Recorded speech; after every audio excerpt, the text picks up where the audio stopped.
We're back. It's High School Sports Talk Plus here. You can hear us every Saturday from 10 a.m. to noon on ESPN Radio 94.1. I love the pointy thing you do every week. You do this little pointy thing. Sometimes we got people don't know where to look. It's like right someone's here. coming in the video out of nowhere. Ed, the regular season for high school football is done.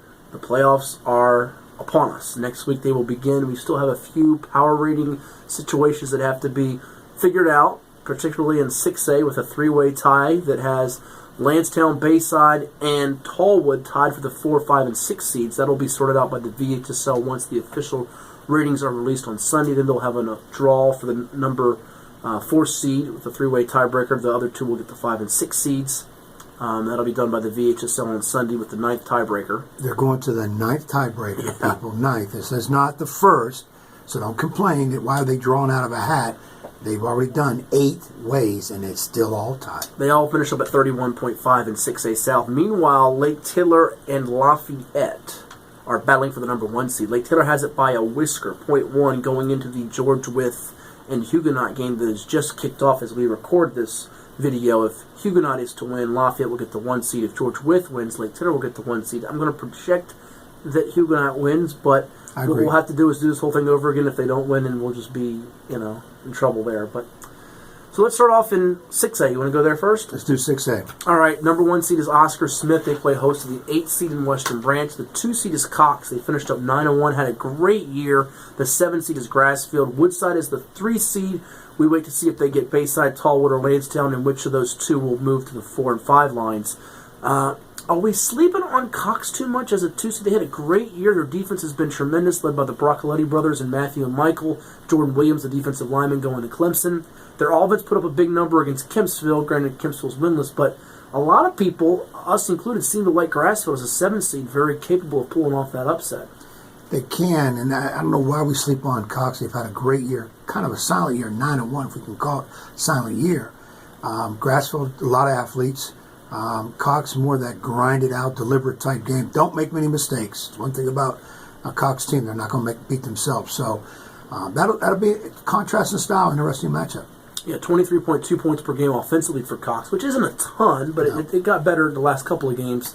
Their defense is giving up just 8.5 points per game, really the best in the beach defensively. Whereas Grassfield, look at them offensively, they have to feel like they match up well with them. 27.3 points per game. Their defense gives up 12.3. The thing is, Darius Hagen's running the football. He's probably going to be the make or break guy in this game. If he has a big night, Grassfield wins. If he doesn't and gets bottled up, Cox wins. Yeah, I would say, and again, we go playoff time, so, least amount of mistakes, that's always Cox again. They don't make many, so Grassfield cannot turn it over and give Cox extra opportunities. Is the best first-round game Oscar Smith Western Branch?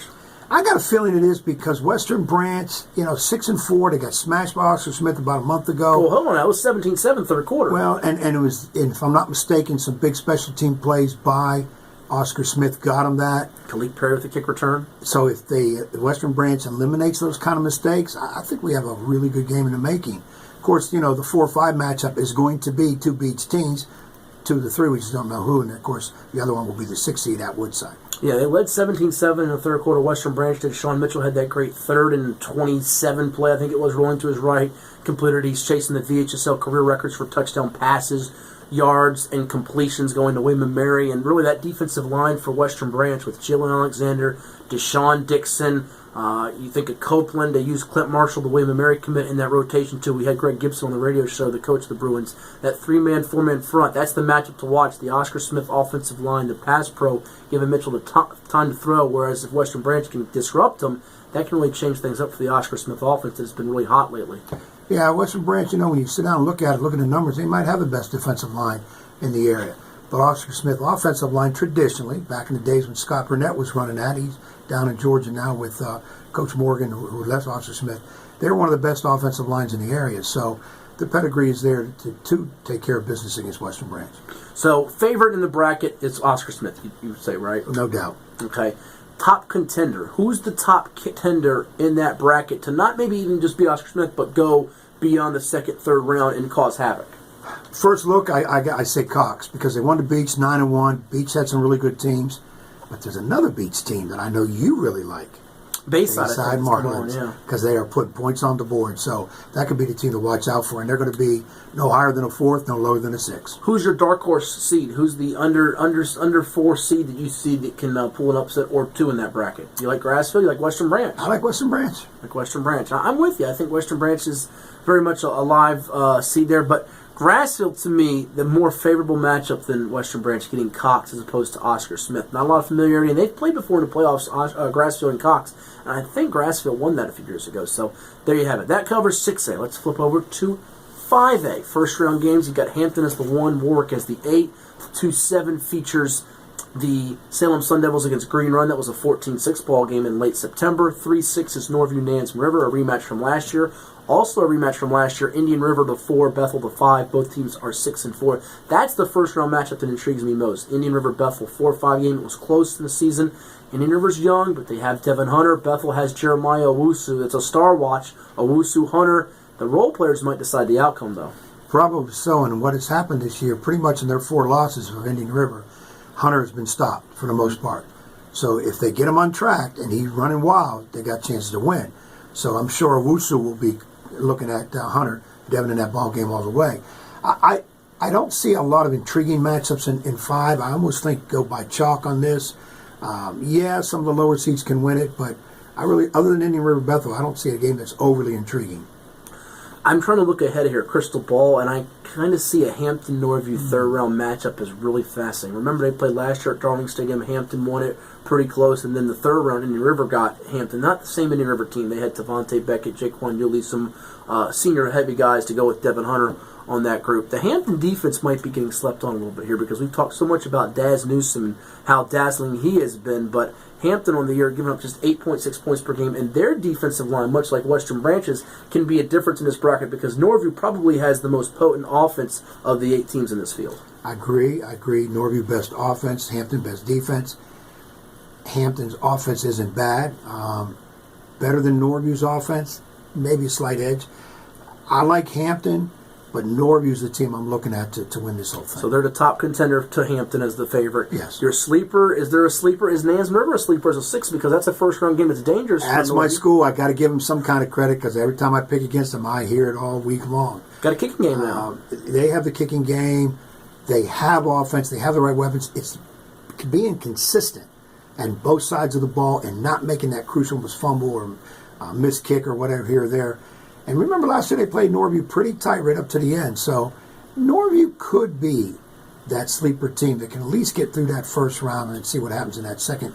Salem Green Run will be intriguing. Upset alert. I think Salem's the upset alert team playing Green Run here because Green Run first-year coach Justin Conyers, they have nothing to lose in this game. Salem has not been as sharp down the stretch as they were in the first 4 or 5 weeks of the season when they beat Ocean Lakes handily. The first game we had Coach Sean Wilson on the radio show, and it seemed like they really depend on 2 or 3 guys. Devontae Williams at running back, Morris Vaughn at linebacker. I don't know, their depth is quite what they thought it was, and they haven't had other positions really rounded and formed the way they were hoping. Yeah, I see Salem maybe 3 touchdowns over Green Run. I don't see Green Run. Yeah, they're going to play loosey-goose. They can nothing to lose. But then again, when you get in the playoffs, yes, you do have something to lose. If you lose, you're out. You want to keep moving on. For some teams, they're just blessed to be in, though, based on their record. I see Salem moving on. Norview could be a tough matchup for Salem in the second round should the seeds hold. All right, moving over to 4A. We have to wait and see what happens with Lake Taylor Lafayette, who's the 1 and 2. But let's just say for laughs and giggles, for funsies, Lafayette's the 1. They played Denby the 8. Lake Taylor's the 2. They played Beaver Creek the 7. Heritage, Kings Fork 3-6. That's the fascinating game. Smithfield, Grafton to rematch. Smithfield won the regular season finale, 50-8. Both teams are 8-2 in the 4 and 5 holes there. Kings Fork Heritage really gets me, Ed, because I know you're that guy that loves those college football games, high scoring in the 40s, if you will. Yes. I think this is a 35-28 type of game, whether Jeremiah Boyd or Darius Price is at quarterback for Heritage. I'm looking at those wide receivers with Emmanuel Watson and Tim Payne against Kings Fork, which has some weaponry itself with Darren Butts at running back, Sherrod Joe, Chris Sharon at wide receiver. Kings Fork's putting up a lot of points. That could be a shootout. That's going to be the best first-round matchup game. Anywhere or just in this bracket? In this bracket. Okay. In this bracket. It could be top 3 or anywhere. But in terms of points and how they're going to come at each other. Excuse me. Heritage started off so great, stumbled a little bit here lately. Me personally, Lafayette, Lake Taylor, it's coming down to those 2. I don't see anybody in this. Even though Heritage beat Lake Taylor first game of the year, I don't see any of these teams being close to that. So one's the favorite, one's the top contender. Who is the favorite of those Lake two? Taylor. You're gonna pick? So because of their history of winning. I'm staying with Lake Taylor. I don't disagree. I think Lafayette with 10-0 has a lot to prove on a chip on its shoulder, and that may bode well for them in the playoffs with Andy Lynn's group. You've got the running backs with Kyle Johnson and, of course, Caleb Kragenbrink, and then you got Hezekiah Grimsley at wide receiver, the Virginia Tech commit. That Lake Taylor team, though, with that defense, Darnell Ewell going to Notre Dame, Roman Bond, Diamante Tucker Dorsey going to James Madison. They can beat you up front, and their offense has really put up some crooked numbers this year. They can win in so many different ways, Lake Taylor. And this is their real time of the year. I mean, everybody, top teams can say that. Lake Taylor really can own it. And I just don't see. I would love to see those two get in the final. Really, I nothing against the other teams. Heritage does have a win, and Heritage got enough athletes. Kings Fork can put points on the board, but sometimes they have trouble stopping people. Are they the sleeper? Their defense is the big question mark for Kings Fork, but they gave Lake Taylor a game last year, and they can be dangerous in the second round for whoever if they beat Heritage in the first. They could, and I keep looking at Smithfield. They really got hot lately. Depth may be a concern for me for them. I just say Lake Taylor, Lafayette. Chris Pierce may be the hardest matchup guy in this bracket. He can be a game changer for either a Lake Taylor or a Lafayette in the second round, having to cover him at wide receiver. And, of course, they have Willie Drew at quarterback, Caleb Brody, William Robinson. They have a bunch of playmakers for Coach Reggie Chavis and company. Chris Pierce could be the best wide receiver in all the playoffs. He might be, because he's hard to match up with. He and Grimsley are the two most talented guys, you say, but because of his size, he's hard for guys to match up with, no doubt about it.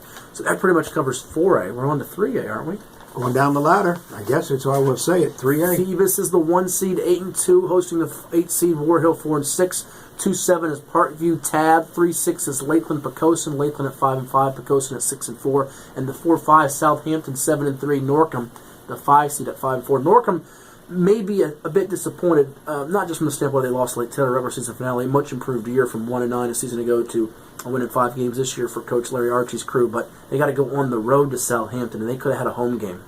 Yeah, that's going to hurt them a little bit. I kind of think they'll pull that out. That Southampton crowd, though, fan base is very, very strong. But Norcom will travel. Watch Tyron Hunt up front on the line there for Southampton. He's going to be a big factor for Southampton if they're to win the ball game. Now, they lost to Pocosin in the opener. Almost got Pocosin again. Pocosin playing Lakeland. Pocosin played Phoebus in overtime last year. I don't think their defense is quite as experienced, and I think Lakeland, the offense starts clicking again, and they would have the advantage against Pocosin. But you like that 2-7 game a lot with Parkview and Tab. Why? Yeah, I just think Tab is the surprise team in this bracket that could get in the championship game.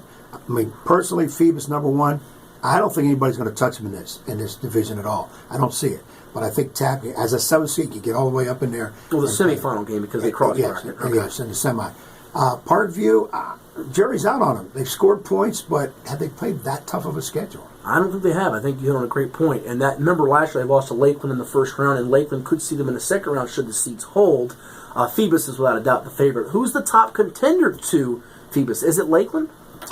If Lakeland, of the first 4 or 5 games of the year, yes. Remember how they started out so hot? Kind of came back to earth in the end, but they have it in them. And, Norcom, not a good year, but I don't know. I keep looking at better than last year, though. Yeah. I mean, they have some guys that are speedsters in Cavante, Dawson, Torres. I know you feel like Phoebus is going to breeze through this bracket, but if they see Norcom and Lakeland back-to-back in the second and third round, I think those games are going to be tougher for Phoebus than people imagine. I'm not saying Phoebus will get beat, but I think Norcom and Lakeland will put up a fight. And who doesn't want to see DeMontre Miltier, Taekwon Holloman, the athletic quarterback, the great running back for Lakeland and Miltier, against that Phoebus defense? That's a great chess match there.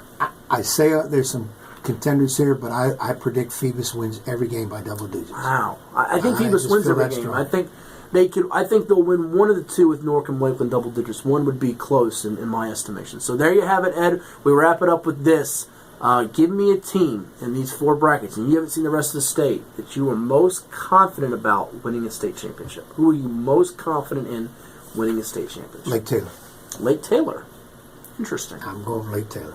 I would be, this would shock you, I would pick Hampton except they're in 5A. And 5A with Highland Springs and Hermitage, Elsie Bird, even the teams up north like Stonebridge, that would worry me when you get to that point. But it should be fun. He's the coach, Ed Young. I'm Matt Hatfield. Catch us every Saturday, 10 a.m. to noon on ESPN Radio 94.1 High School Sports Talk, presented by VirginiaPreps.com, your internet resource for high school sports throughout the state of Virginia.